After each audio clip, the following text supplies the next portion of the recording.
So, i-main nyo na yan guys, mga good karma, mga bagong opportunities. At guys, manifest nyo itong mga ayan guys, grabe. So, meron ditong presence ng air sign, Aquarius, Gemini, Libra. For some of you, maaaring may air element kayo sa inyong natal chart or you may be dealing with another air sign. So, ito guys, yung mga pag-iyak-iyak nyo, mapapalitan nyo ng ligaya. Kasi, mamamanifest nyo itong mga pangarap nyo sa buhay. Guys, no? May mga mamamanifest din kayong swerte. So, yung iba sa inyo sa swertehan, mga kapiksi. Yung iba, mga ka-jackpot, no? Mga ka-jackpot sa mga opportunities, mga ka-jackpot sa mga, kung ano.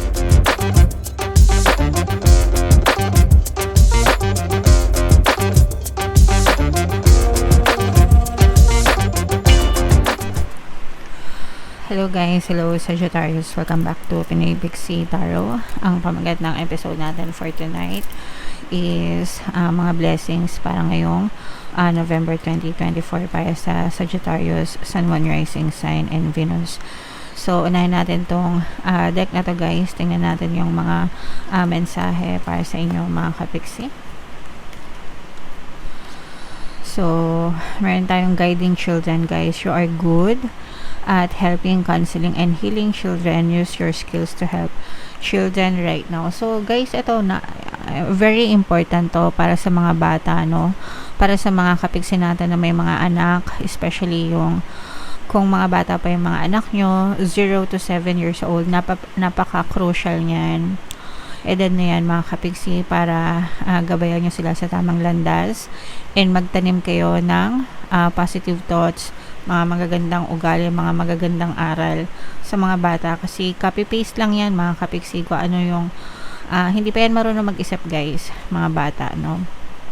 Kung ano lang yung sinasabi natin sa kanila, kung ano lang yung pinapa-experience natin sa kanila, yun lang yung pinaniniwalaan nilang totoo mga kapiksi. So make sure na magtanim kayo ng mga magaganda and positibong pag-aaral or pangaral sa mga bata para yun yung dalhin nila hanggang sa kanilang pagtanda mga kapiksi. Okay? And hindi naman exempted guys yung mga anak nyo na mga teenagers na 'di ba? So or kahit adult pa yan guys, obligasyon natin bilang magulang na pangaralan sila ng maayos mga kapiksi. Okay? Alright. So yung next message para sa inyo Sagittarius, ito guys, embrace nyo yung inner goddess nyo mga kapiksi, no? Kumbaga, yung inner goddess nyo, yung sarili nyo, mga kapiksi, make sure na inaalagaan nyo yung sarili nyo, you respect yourself, you love yourself, mga kapiksi, okay? And that is something na hindi makukuha ng ibang tao sa inyo guys when you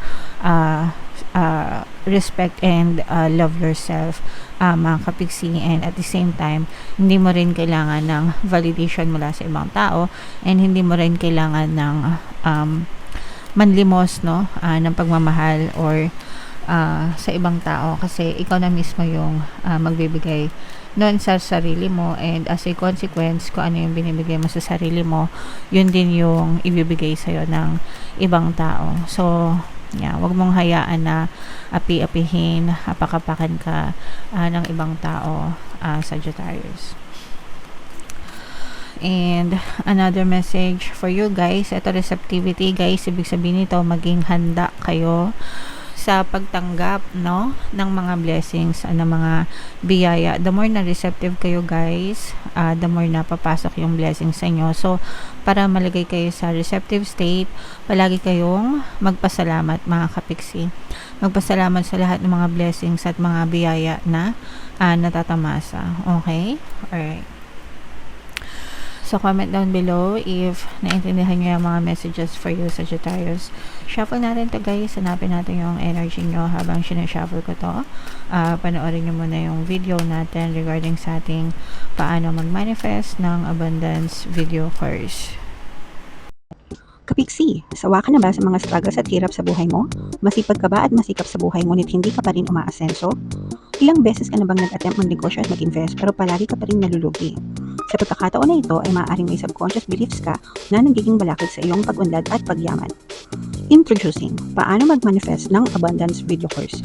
Dito ay matututunan mong ma-overcome ang mga balakid mo para tuluyan ka ng umunlad, umasenso, sumagana, maging matagumpay, successful at maswerte sa iyong kabuhayan, pera, trabaho, negosyo, salapi at kaperahan ng bonggang-bongga. Dali, mag-send na ng email sa pinoypixitaro@gmail.com at simulan na ang iyong pagyaman ngayon.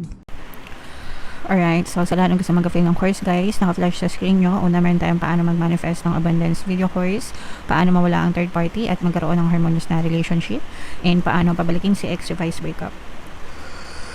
So mga interesado guys, mag-send lang kayo na email sa pinoypixitaro@gmail.com. And sa mga naghahanap guys ng pampaswerte na lucky charms or lucky bracelet, aventurine tsaka citrine, yung recommended ko mga kapiksi. So yeah, check yun na sa description box guys. So, Sagittarius ka and represent ng Queen of Wands. Ito yung ating blessings energy mga kapiksi. Latag natin yung spread nyo guys. So, babasahin natin both negative and positive. Yung negative mga kapiksi, yun yung mga possible na block nyo. And positive, syempre, yun yung mga possible na blessings nyo. So, dito guys, yung mga blessings, yung mga posible na nagiging balakid sa mga blessings nyo. Hindi naman to balakid guys, pero nararamdaman ko na marami kasi kayong mga problema, no? Marami kayong responsibilidad na parang nahihirapan na rin kayo, mga kapiksi.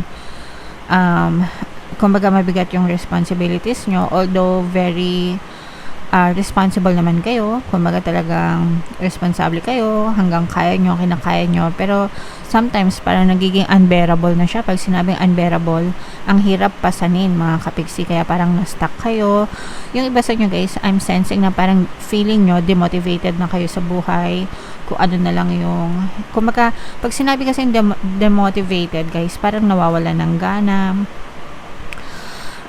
hindi kayo inspired, nawawala kayong ganang kumilos, parang nagiging boring na lang or routine na lang yung buhay nyo, hindi na kayo nangangarap, kumbaga, okay?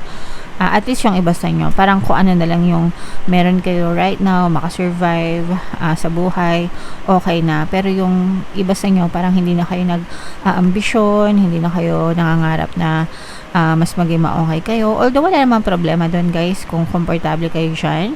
Pero guys, no, I mean, habang may buhay, may pag-asa.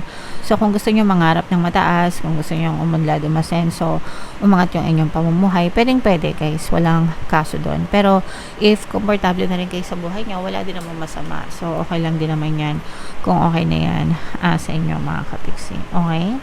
And sa mga blessings naman, ito guys, ito may mga opportunities na dadating sa inyo, pero kailangan nyong maging dito guys, maging handa. Kasi itong mga opportunities na to, parang mabilis lang siyang dadating sa inyo. Kapag ka ito'y lumipas, maaari ito maging missed opportunity. Ibig sabihin, lilipas lang yung opportunities and it may never come back, no? It may never come back. Ibig sabihin, baka hindi na siya bumalik ulit next time. Kaya dapat kapag nagdadasal kayo, palagi kayong aware or alisto, no? Alisto sa pagkilos na ito na yung tamang opportunities para sa inyo. Kailangan maging ready kayo kasi kapag naging tama yung pagkilos nyo guys, may posibilidad na umangat yung buhay nyo dahil sa mga opportunities na to, mga kapiksi. Okay? So, ito yung mga potential blessings nyo, yung mga pagdating ng mga unexpected na opportunities na maaaring magpaangat ng inyong kabuhayan. At saka yung good karma, ito isa rin to sa mga magagandang blessings nyo guys, no? Yung mga good karma nyo. Kapag ka kayo guys, kapag ka good yung karma nyo, good intentions, talagang babalikan kayo ng good karma, mga kapiksi, and mga blessings yan. Okay? So, i-main nyo na yan guys, mga good karma, mga bagong opportunities. Ito guys, ma-manifest nyo itong mga ayan guys, grabe. So, meron ditong presence ng air sign, Aquarius, Gemini, Libra. For some of you, maaaring may air element kayo sa inyong natal chart or you may be dealing with another air sign. So, ito guys, yung mga pag-iyak-iyak nyo, mapapalitan nyo ng ligaya. Kasi, mamamanifest nyo itong mga pangarap nyo sa buhay. Guys, no? May mga mamamanifest din kayong swerte. So, yung iba sa inyo sa swertehan, mga kapiksi. Yung iba, mga ka-jackpot, no? Mga ka-jackpot sa mga opportunities, mga ka-jackpot sa mga kung ano mang jackpot, mga kapiksi. Yung iba sa inyo, parang makikita nyo yung tamang daan para sa pagtupad ng pangarap nyo. So, parang jackpot na rin yan. Kunwari, meron kayong kunwari, sample lang, gusto nyong mag-apply dun sa company na yon, tas meron kayong kakilala na pwede kayong ipasok, no? So, swerte nyo, naka-jackpot kayo kasi dahil dun sa tao na yon, maaari kayong mapasok dun sa trabaho. So, yung mga ganun, guys, okay? So, yeah, yun na yung magiging simula ng magandang swerte sa buhay nyo, and hindi lang swerte, kundi pagtupad pa talaga ng inyong mga pangarap. So, mamamanifest nyo yan. Ito, guys, minumove, no? Tinutulungan ka ni universe. Basta nakafocus kayo, guys. Kasi the more na nagfo-focus kayo, the more na nabubuhos yung energy nyo doon, mga kapiksi. So, in this case, nakikita natin na talagang minumove, mga kapiksi, ni universe, yung mga tao, bagay, sitwasyon sa paligid mo, no? Para mag-manifest yung mga pangarap mo sa buhay, and para mag-manifest yung magandang swerte mo. So, pagdating dito sa swerte, guys, palagi ko kayong ina-encourage na mag-affirm. Swerte ako, swerte ako, swerte ako, swerte ako sa lahat ng aspeto ng buhay ko. Okay?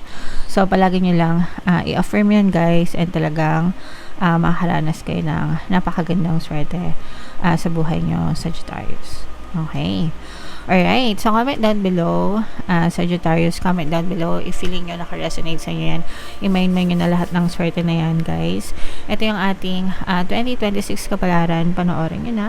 Ito naman yung ating success stories ng paano mag-manifest ng abundance video course. Click here to subscribe, guys. Thank you for liking, sharing, and subscribing. See you next time. I love you all. Have a nice day. Bye-bye.